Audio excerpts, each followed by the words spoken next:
All right, we're going to talk this morning about Plan B. We spent a lot of time on Plan A yesterday, and we're going to talk a little bit about how God designs our schools to function. I've hastily thrown together a few of these slides. I hope that, pardon any typos, but let's start with a little story. I hope that illustrates the principle here. It was the year 605 BC, and a young man of great promise, who was the pride of his family with his future before him, was considering the future of his people and his nation. He had been studying the prophecies.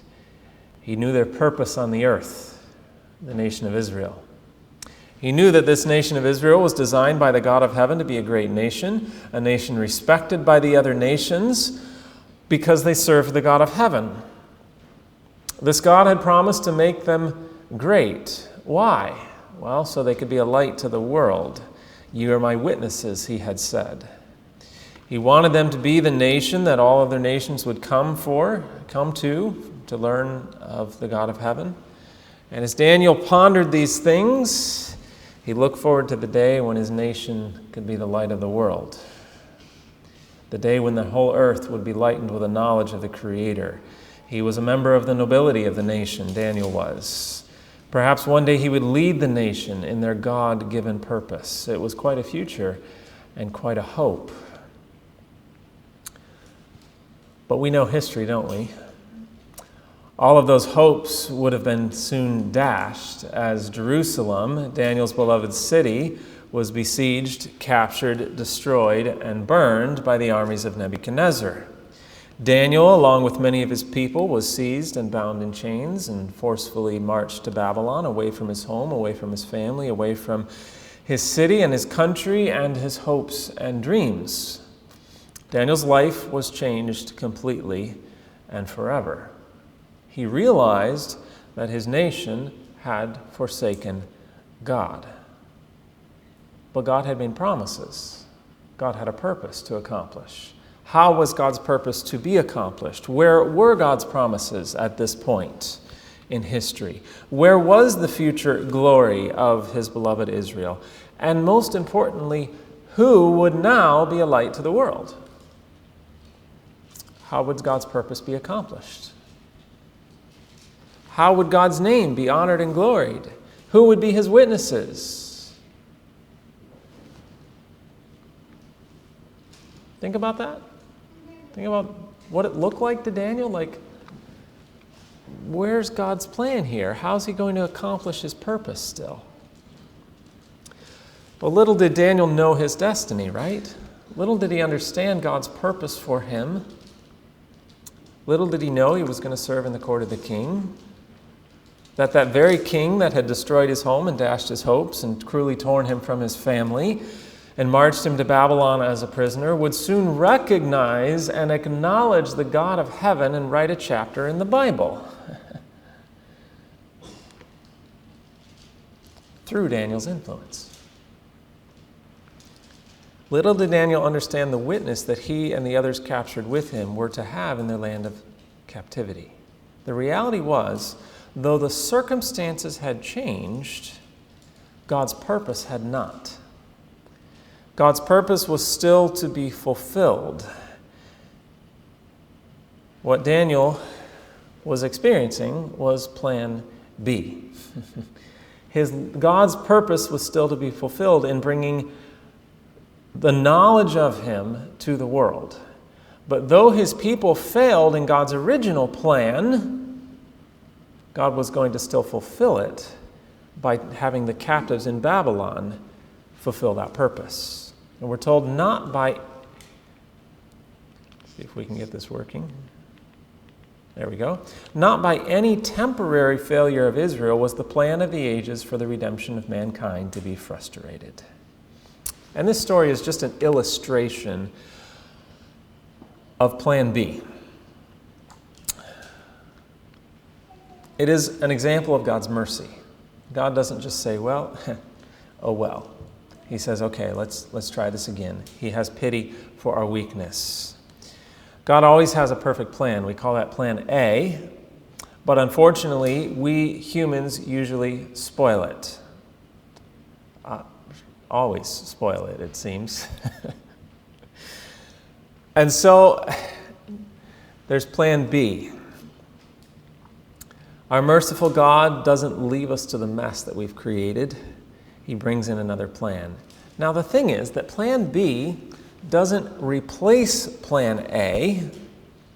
It doesn't change the goal of plan A, but it's a secondary plan that helps accomplish the original. They are to work together. And this is key as we're going to understand the purpose of our schools. We need to understand that they are never to replace plan A.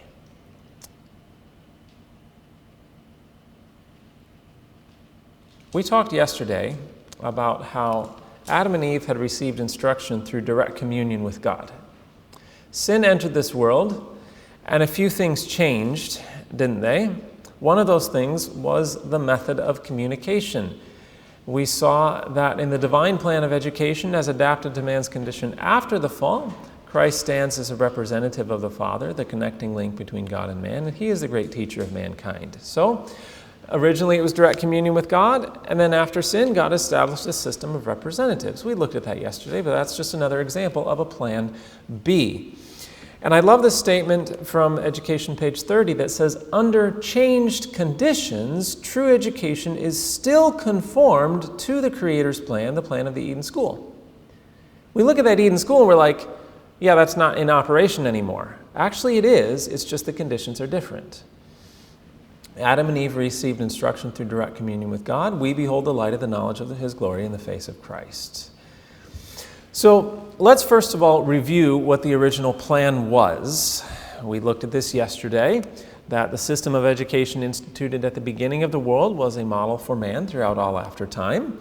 We saw there was a classroom, there were textbooks, there was a teacher. The Garden of Eden was the schoolroom, nature was the lesson book, Creator was the instructor.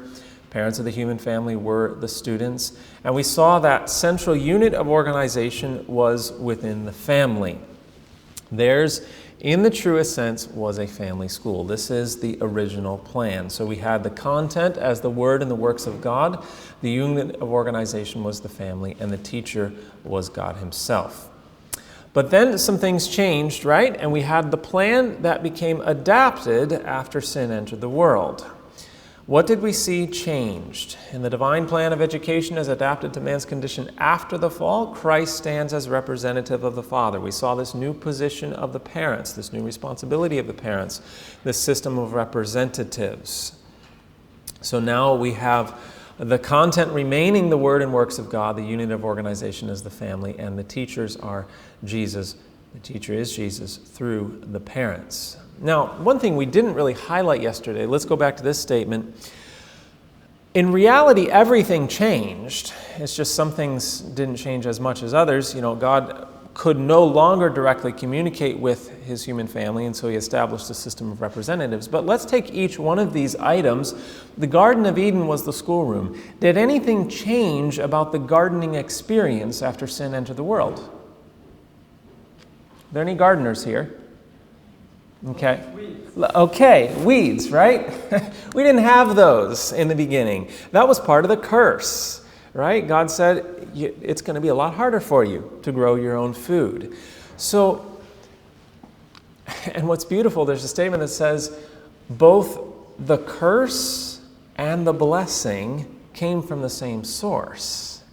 It was just God recognized our need now of hard work to help after sin entered the world. So yes, the garden changed. Nature. Has nature been changed as a result of sin? Significantly, right? We see sin in, so many aspects of nature. Creator himself was the instructor. We've talked about that. Have humans been degraded by sin over time? Most certainly. So in reality, this entire thing has changed as a result of sin. Now, Let's continue on a little bit here. We saw yesterday that the system of education established in Eden centered in the family, and we saw that in the days of the patriarchs, the education centering in the family was that which prevailed in the days of the patriarchs, and this was the environment most favorable for the development of character. We saw that it was that the parents were to teach, they learned of God and taught their children His works and His ways. And we saw that this was the method of education that God desired to establish in Israel. But what did we see was the problem when they were brought out of Egypt? When brought out of Egypt, there were among the Israelites few prepared to be workers together with Him in the training of their children. Now, I read this yesterday. Let's get a little expansion on what exactly was going on. The parents themselves needed instruction and discipline. Victims of lifelong slavery, they were ignorant, untrained, and degraded. They had little knowledge of God and little faith in Him. They were confused by false teaching and corrupted by their long contact with heathenism.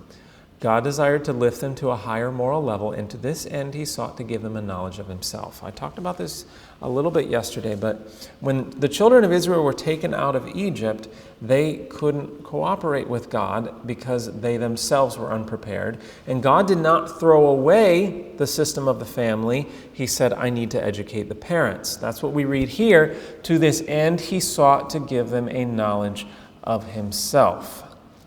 That was the experience in the wilderness.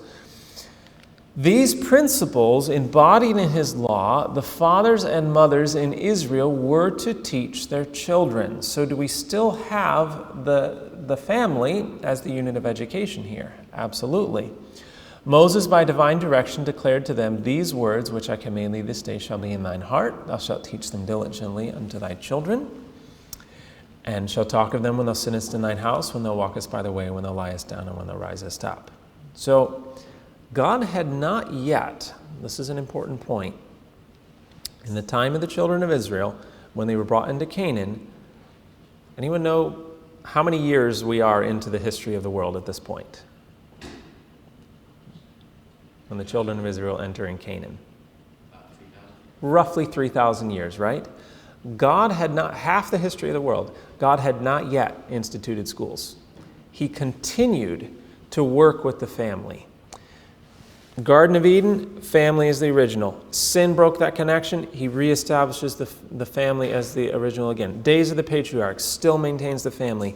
Children of Israel in slavery in Egypt. He brings them out. The parents aren't prepared. He says, okay, let's train the parents. Family, family, family. All the way, 3,000 years of Earth's history, He's focusing on the family. He still has not brought in schools. Because the family is the ideal. God commanded the Hebrews to teach their children His requirements, to make them acquainted with all His dealings with their people. The home and the school were one. In the place of stranger lips, the loving hearts of father and mother were to give instruction to their children. A knowledge of God, fellowship with Him in study and labor, likeness to Him in character were to be the source, the means, and the aim of Israel's education. The education imparted by God to the parents and by them to be given to the children. I realize a lot of this is review, but I'm just bringing us to the point. I want to talk about the schools of the prophets, but it's very important that we understand that this is 3,000 years into Earth's history, and God is still desperately trying to maintain the family as His method of education. But things got so bad that God had to start the schools of the prophets. So we have the addition of the schools of the prophets. Let's talk about this a little bit, because there are a lot of misunderstandings about the schools of the prophets. We often will refer to a true education center as the school of the prophets, but if we study what the school of the prophets were, it was very specific. Let's read it. Wherever God's plan of education was carried into effect, its results testified of its author. But in very many households, the training appointed by heaven and the characters thus developed were alike rare. God's plan was but partially and imperfectly fulfilled. By unbelief and disregard of the Lord's directions, the Israelites surrounded themselves with temptations that few had power to resist. Fathers and mothers in Israel became indifferent to their obligation to God and indifferent to their obligation to their children. Now let's pause for a moment. We're talking about the events that brought about the necessity of establishing the schools of the prophets. What were they? It says unbelief, disregard of the Lord's directions. Do we have any of that today? We're all asleep this Sunday morning. Do we have any unbelief today? Do we disregard the Lord's instructions today? Yeah, okay. These are the conditions that brought about the need of the schools of the prophets. Fathers and mothers in Israel became indifferent to their obligation to God. Do we have any of that going on today? And indifferent to their obligation to their children. Do we have some of that going on today? Absolutely, right? Through unfaithfulness in the home, do we have any of that? Idolatrous influences without. Many of the Hebrew youth received an education differing widely from that which God had planned for them. They learned the ways of the heathen. We're setting the stage for the establishment of the schools of the prophets. What brought it about? Unbelief, disregarding God's direction, parents indifferent to their obligations, and the influences around them. It got bad enough. God said, we need to help the family. So, to meet this growing evil, God provided other agencies. Samuel, by the Lord's direction, established the schools of the prophets. Okay. So what was going on? Families indifferent, unbelief, disregard of the Lord's directions, and God says, okay, it's time we start the schools of the prophets. Parents weren't doing their job, so God instituted schools to train the children instead. Is that what it says? You see these little things? Ellipsis points, we all know what those are? It means something's been omitted right there. I did that intentionally because I've often heard in a lot of presentations about our need for schools, which is valid, but I've often heard this statement used just like this. To meet this growing evil, God provided other agencies. Samuel, by the Lord's direction, established the schools and the prophets. That is not the context. There's a lot missing here. In fact, this is the paragraph in its entirety. Let's analyze this. To meet this growing evil, God provided other agencies as an aid to the parents in the work of education. That's a lot different meaning, right, than if we just had the ellipsis points. God provided other agencies as an aid to the parents in the work of education. He's been trying to work with the family for 3,000 years. It's got so bad, he says we need the schools of the prophets, and these schools are to aid the family. From the earliest times, prophets had been recognized as teachers divinely appointed. In the highest sense, the prophet was the one who spoke by divine inspiration, communicating to the people the messages he had received from God. But the name was given also to those who, though not directly inspired, were divinely called to instruct the people in the works and ways of God. For the training of such a class of teachers, Samuel, by the Lord's direction, established the schools of the prophets. Any light bulbs going off for you? Like, whoa, this is different than what we traditionally understand the schools of the prophets to be. The family was the ideal. God said, I need to help the family, so I'll establish the schools of the prophets for what purpose? To train teachers of children? No, of parents.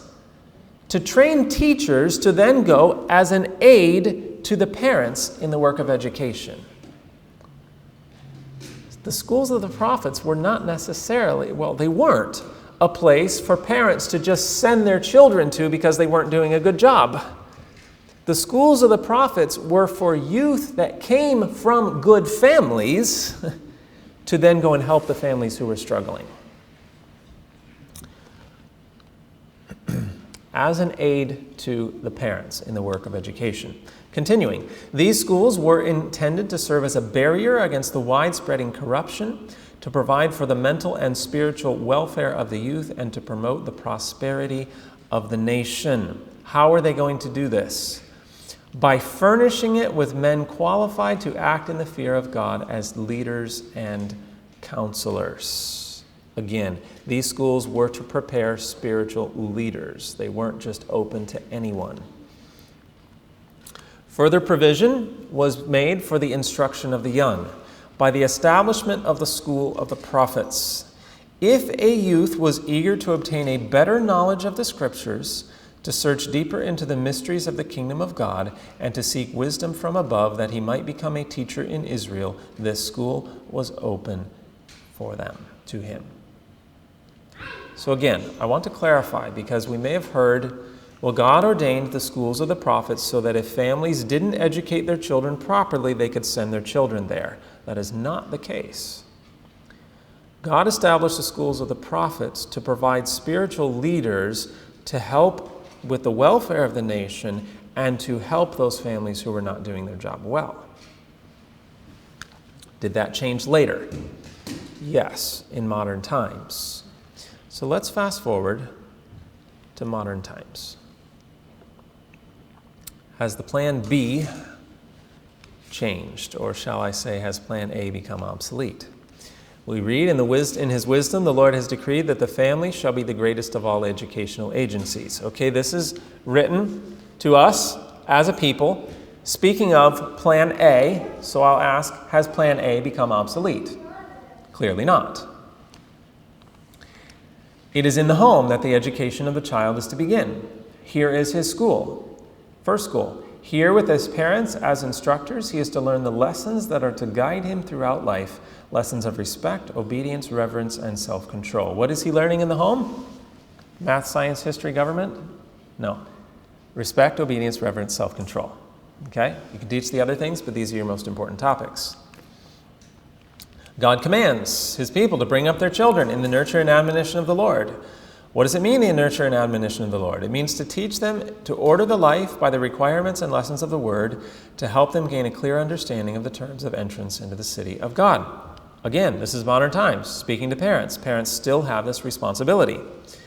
Upon parents rests the responsibility of developing in their children those capabilities which will enable them to do good service for God. Again, speaking to the parents, you have this responsibility. The well-ordered Christian home where the young children can have parental discipline that is after the Lord's order is usually the best place for them. Is that what it says? No, it is the best place for them. If they are having godly discipline in the home, this is the best place for them, period. That's the counsel. Now, here's an interesting statement. Neither the church school nor the college affords the opportunities for establishing a child's character building upon the right foundation that are afforded in the home. It doesn't say the public school. It says the church school. So though God has ordained that we have church schools, which we'll talk more about in a moment here, it still doesn't, it's inferior. It's not going to do the job that the home could do. So, I don't know about you, but I think the logical question that I ask after reading all this counsel, and this is something I dealt with for a few years in my study, we have this massive amount of counsel about how you can't do any better than the home. The home is the ideal. God worked for 3,000 years with the family. He tried desperately to maintain it. The schools of the prophets were there to help the family, not to replace the family. Why have schools at all? Does that cross your mind? Yeah, sister, you had your hand up.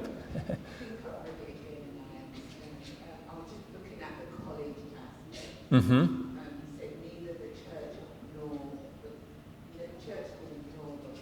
Mm-hmm. But it's in line with character, Exactly, yes. So, again, why schools? Let me ask this. Why did God have to establish the schools of the prophets?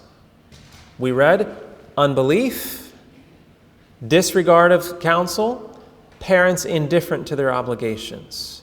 God said, okay, we need schools to train leaders to help the family. Yes? Yeah, I want to say that people moved away from God. So obviously they need to keep on serving and teach parents how to have a relation to experience their Exactly. God, so the children can have this. Exactly. Very well said. Let's see what Spirit of Prophecy says. Why do we need schools? This is a strong statement. The necessity of establishing such schools, she's speaking of schools following true education in the context here, is urged upon me very strongly because of the cruel neglect of many parents properly to educate their children in the home. There we have the answer. It's the same as in the days of Samuel. Why do we need such schools? Because of the cruel neglect of parents to properly educate their children in the home.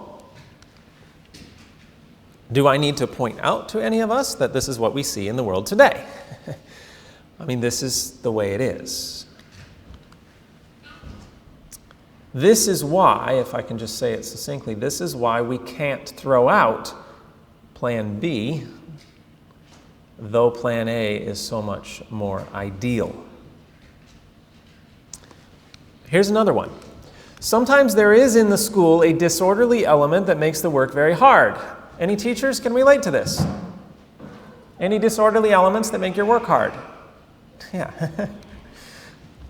Children have not received a right education.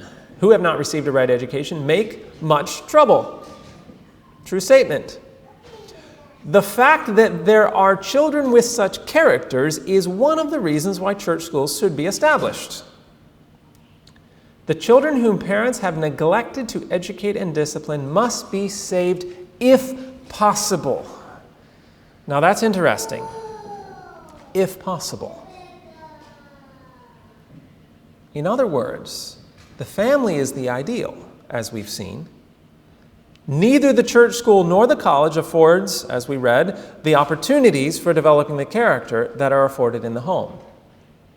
But if the home isn't doing it, she's saying, let's do what we can. It will be very difficult, but if possible, we'll reach them.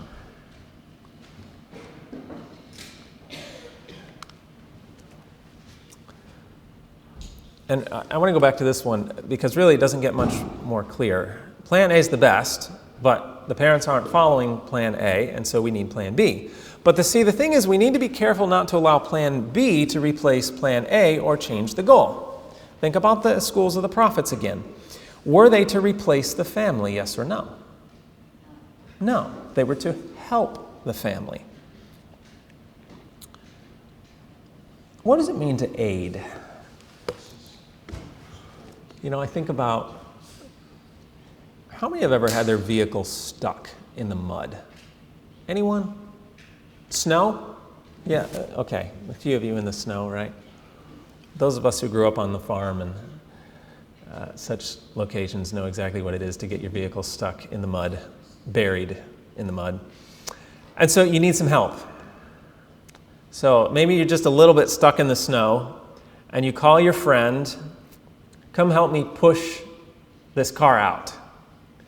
So your friend comes there, he gets behind you, he's getting ready to push you out, and so what do? Turn the car off, set the emergency brake, go ahead, push me out. Is that, clearly not, right? No. Your friend is there to aid you, meaning you need to do everything in your power to get that car out. You're going to put it in gear, you're going to give it a little bit of gas, you're going to try to get out, and your friend is there pushing you to help you out. That's what God designed the schools to do. The family is to be working as hard as they can in the right direction, and the school is there to help that process along.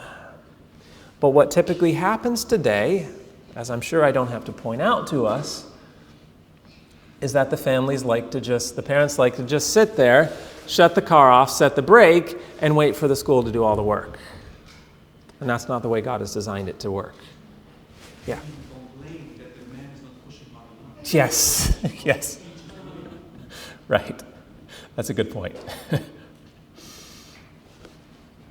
The father and mother need to put in the effort if schools are ever going to be successful.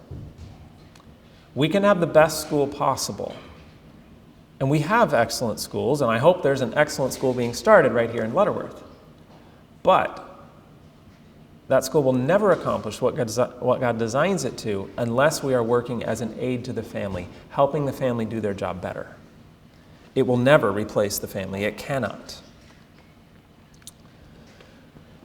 Here's another statement saying the same thing. The Lord would use the church school as an aid to the parents in educating and preparing their children for this time before us. What time before us is this speaking of? It's what I talked about yesterday in the sermon in Daniel chapter 0. We have a crisis coming. We need to prepare our children for this crisis. And it takes so much work to prepare for this crisis that families need all the help they can get. And that's what the school should be there for.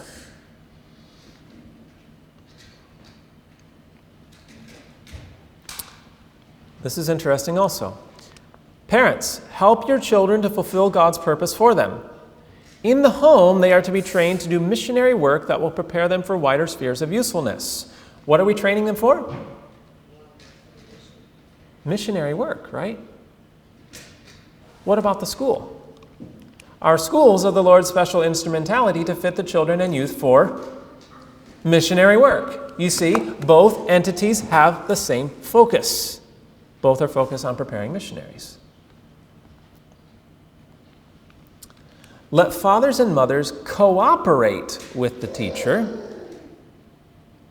Most teachers wish that they would cooperate, right? Laboring earnestly for the salvation of their children. If parents will realize the importance of these small educating centers, cooperating to do the work that the Lord desires to have done at this time, the plans of the enemy for our children will be largely frustrated. What's necessary here? You've got to put the car in gear. You've got to try to drive. It says parents need to cooperate. Parents need to realize the importance of these small educating centers and cooperate in this work that God desires to be done. Now, I want to talk about 3 types of schools. And pardon me, I didn't have a lot of time to put this together, so I don't have all the statements and quotes here up on the slides, but I'll talk about a few of them just from memory. We have, first of all, training schools. These would definitely fit that category of the schools of the prophets. They are to train spiritual leaders to help in the church, to help in the family, and specifically to train missionaries. These types of schools would be for primarily Seventh-day Adventist youth, not children, who desire more training than what they have received in the home, and they're fitting themselves for missionary work. And there are many of these all over the world, doing an excellent job. These are small education centers. Perhaps it's medical missionary work. Perhaps it's evangelism work. Many different things. And again, this is for a class of students that have already received a pretty good home training. They are committed to the Lord, and they go there to receive a finishing up, a preparation to then go get into the work of the Lord. How long should a course be at our training schools? Anyone ever looked at that? I encourage you to read in the book Special Testimonies on Education. There's a chapter called Speedy Preparation for the Work. And she makes it very clear we should not have training programs or educational programs that require years to complete. Which is a major change that needs to happen, right? She says it needs to be very focused because time is short. Give them the essential knowledge. Is there a lot of unessential, non-essential, whatever the word is, knowledge being learned in the schools of today? Reams of it, right? She says we need to focus on what is essential, prepare them for the missionary work, and get them into the field. Because she also says in the book Education, skill is gained in the work itself. It's in the water, not on the land, that men learn to swim. So these training schools are for youth who want to finish their missionary training and get into the work, and they also need to be very short courses. There's another category of schools that we need, though, and those are missionary schools. Now, I don't mean missionary training schools. I mean the school in and of itself is a missionary endeavor. This is for youth who don't come from the good homes. This is for the youth who come from difficult backgrounds, broken backgrounds, maybe not even Christians, and we are reaching them through education. Do you see the difference between these two types? Do you see a problem about trying to mix those two types in one entity? Huge problems, right? We're going to have major issues with bad influences on our youth that have right principles. If we mix that with youth who don't have those right principles, we're going to have a lot of issues, as we've, I'm sure, all seen. And yet, we have a need for those types of schools also. In fact, they can be very powerful. Let me tell you about one that I actually have personal experience with in the country of Tanzania. This is a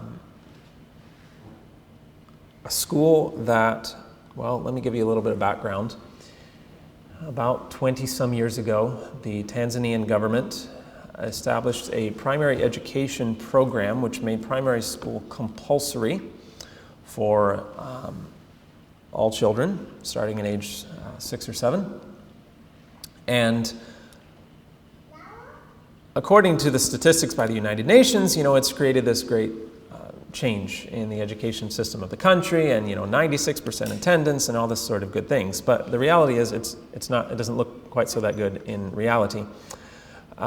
Many do not finish for various reasons, and especially when it comes to secondary school. Only about 32% of boys, 24% of girls end up going through secondary school.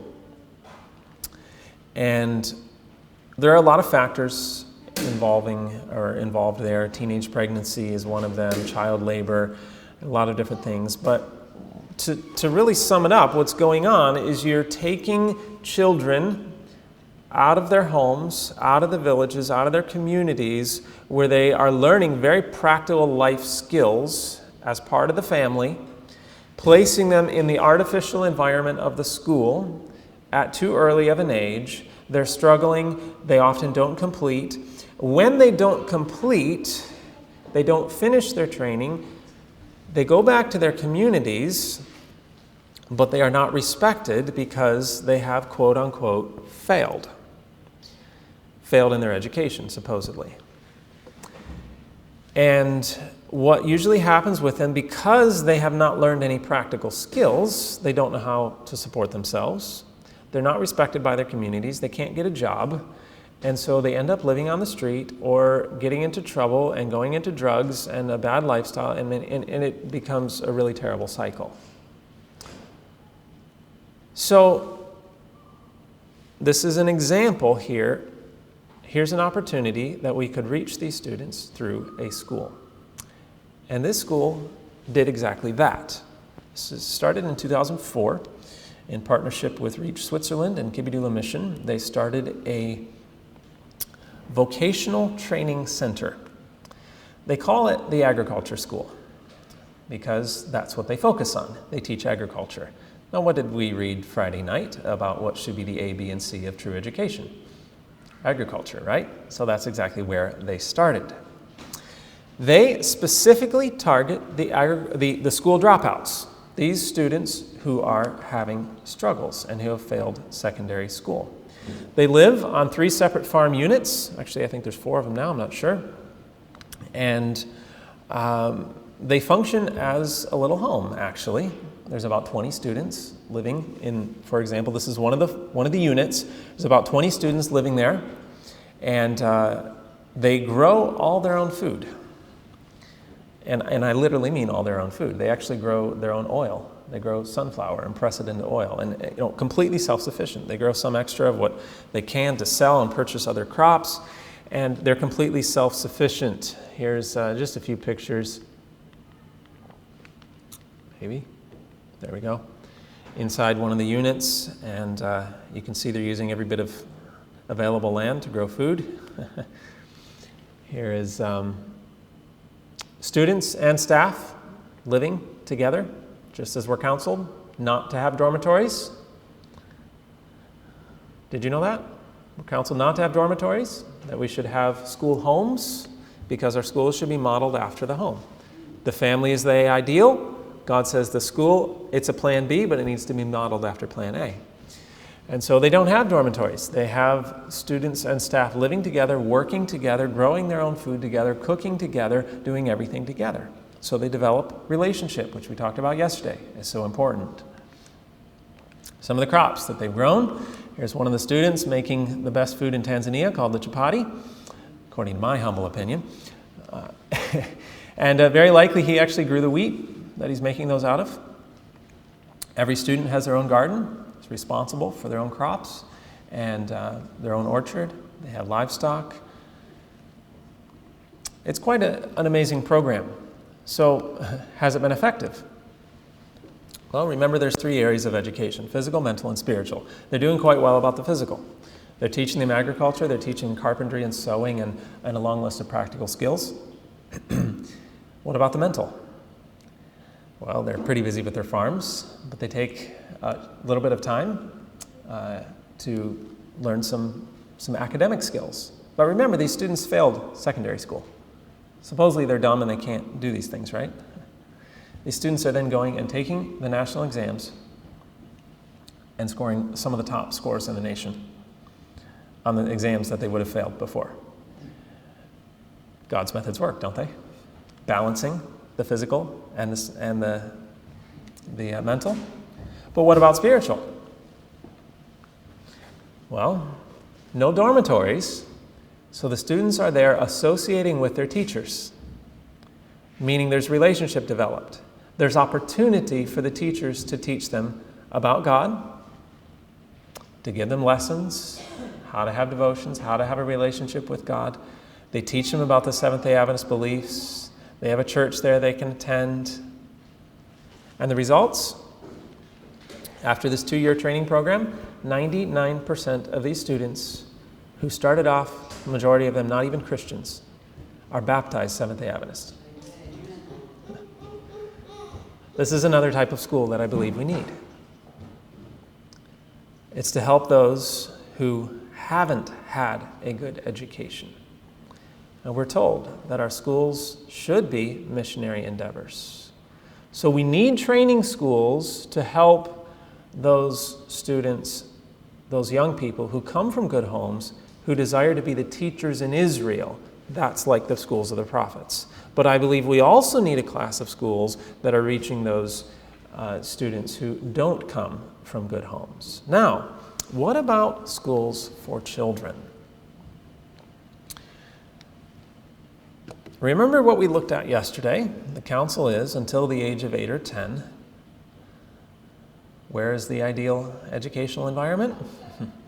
In the home, parents to teachers, classroom is out of doors, textbook is nature. We looked at that yesterday.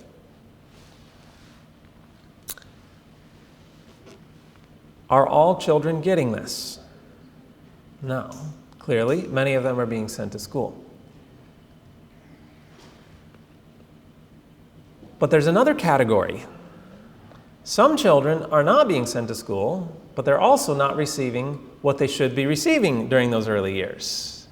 Because you see, many parents have taken this idea of the statement that says in the first few years of their life, children should be left free as lambs to run out of doors, to be free and happy, and to be allowed the most favorable opportunities to develop strong constitutions. And parents take this to mean, in the morning, you feed them breakfast, you open the door, you boot them out, and you say, come back at supper time. No education, still. And remember what I said yesterday, that 8 to 10 counsel is not so much about what not to do, it's about what to do. That parents have this window of time to develop a character for eternity. You don't have time to focus on the academics. But some parents don't understand that either. Or some parents don't have the skills to do that. They don't understand how. And that's where the school comes in for children. There was an interesting conversation had by Ellen White and some of the directors at one of our institutions. I forget which one it was. It's talked about in Third Selected Messages. And she counseled them that they needed to start a school for the young children of the institution. And everybody was aghast because they said, but you said children shouldn't be going to school until 8 to 10. Are you going back on your counsel? She said, and she began to explain, and one of the things she said, circumstances change things, which is interesting. And then she began to explain. She never went back on her counsel, but she said and she explained that here at the institution, people are taking that counsel to mean that they're not giving their children any education at all. She said the children are here just running wild, getting into trouble. And you need to start a school for these children. And that she told them what they needed to teach in that school. She said, you need to be teaching them discipline. You need to teach them how to obey. You need to teach them how to work. See, the problem is we often, I get in these conversations a lot with different people who take this statement, that conversation there, where she tells them they need to start a school, and they stop right there, and they don't look at what that school was supposed to be teaching. So yes, a school was needed to be started, but it was to teach the things that the home should have been teaching, which wasn't academic skills, it was character development. And she goes on to explain and basically says, to put it in a nutshell, yes, the home is ideal. But if the home isn't doing it, it's better that they go to school, even though that's not a good thing either.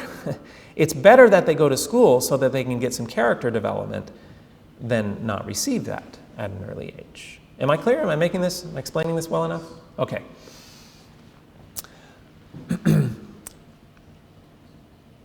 And as she went on to explain, this was not a school for academic subjects. It was a school for character development, and it was a school that should have been helping the parents understand what they should be doing. Maybe I can just say this. If families are doing their job properly, connected with the Lord, following the counsel, being obedient, we don't need schools. But when we have situations where parents are not doing their job properly, God has ordained that schools are to help supply the lack. So I believe that's what Jonathan's walked out here. I believe that's what the idea is here to start at Lutterworth. It is a school for children, but you need to keep in mind your purpose and the things that are being taught in this school. The counsel about 8 to 10 still applies today, and we need to make sure that we're teaching what is appropriate for the age. And so even if you start a school, that doesn't mean that you throw out all of the counsel and just follow the normal worldly course of training and teach them the academic things. That's still not God's purpose for the schools. They are to help the families. So actually, let me tell a story about a school who has done this. It was I won't say where, in the U.S. And this school was in a community that had a strong homeschooling contingent. There were a lot of families in the church that were homeschooling. But they also recognized there were lots of students and children in the area who were not receiving the training that they needed to. Some were from families who were well-intentioned and just didn't have the skills. Some were from families who didn't care, they didn't feel their obligation, and some who just didn't know any better. So they had this school, and you know how there's often some competition between the homeschoolers and the church schools? You know what I'm saying? Like, we have this everywhere, right? It's like there's this battle for students. And they said, we don't need to have this, let's work together. Our purpose as a school is to give whatever help and support is needed by the families. We are never here to replace the families, we just want to help them do their job better. And they started doing that. They said, we're not pressuring anybody to send their children here. We're offering our services. We're focusing on character development. We're teaching agriculture. We're teaching practical skills. We're teaching about the Bible. All these things that we should be teaching, that the children should be receiving in the home. And they said, parents, if you feel like you need help with this, come right on over. Notice, not send your kids here. You can come here also and learn. And they kept it going for a while, and it began to grow. Parents appreciated the help. Parents got what they needed. Some of them, excellent, I have the tools I need now, and they continued their homeschooling journey. Others kept with the school for a while. Their students, their children attended the school for several years. Parents and teachers cooperated together. And interestingly, they started having community children coming to the school. Becomes a missionary endeavor. These community children started learning all this character development and practical skills and all these things about the Bible too. And guess what happened? Their families started coming to church.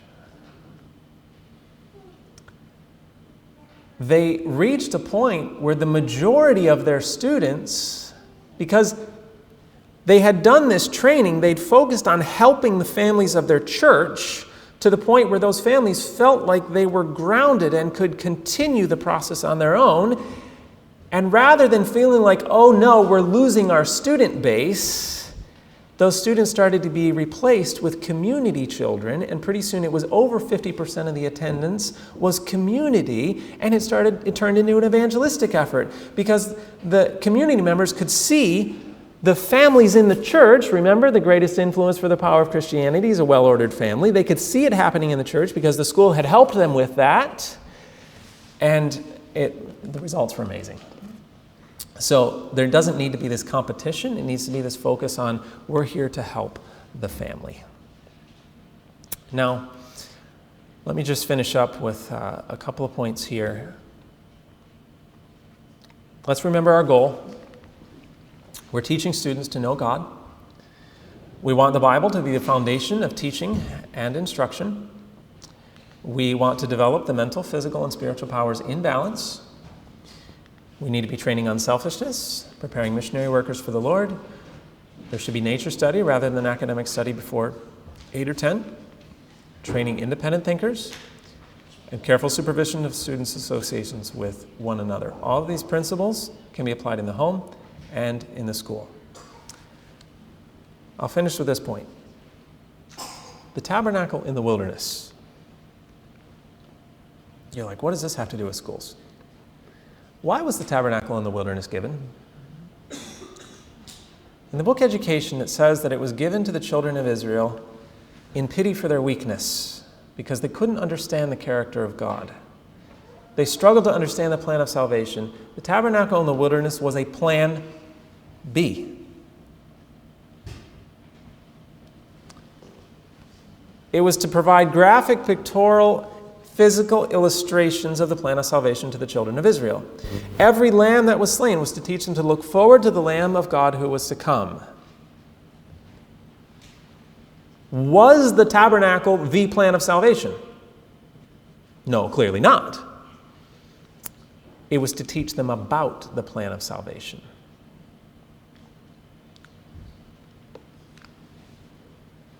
Schools. They're to help in this process of true education. But what happened in the children of Israel was that soon the nation began to place all its emphasis on the temple itself, and they forgot the purpose. Rather than placing their faith in Jesus, they placed their faith on the things that pointed them to Jesus.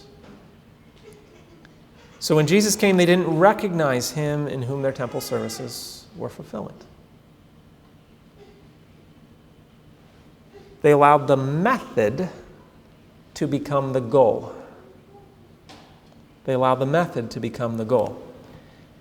Instead of aiding the personal religion and the religion in the home, the religion of the temple became their goal, and it became their pride, and this pride became their downfall. And I wonder if we run the risk of doing the same with our schools. Do we allow the method of achieving true education to become the goal? Do we allow the method to become our pride?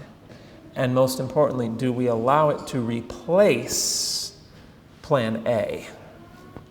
The schools were never to replace the family, they were to help the family.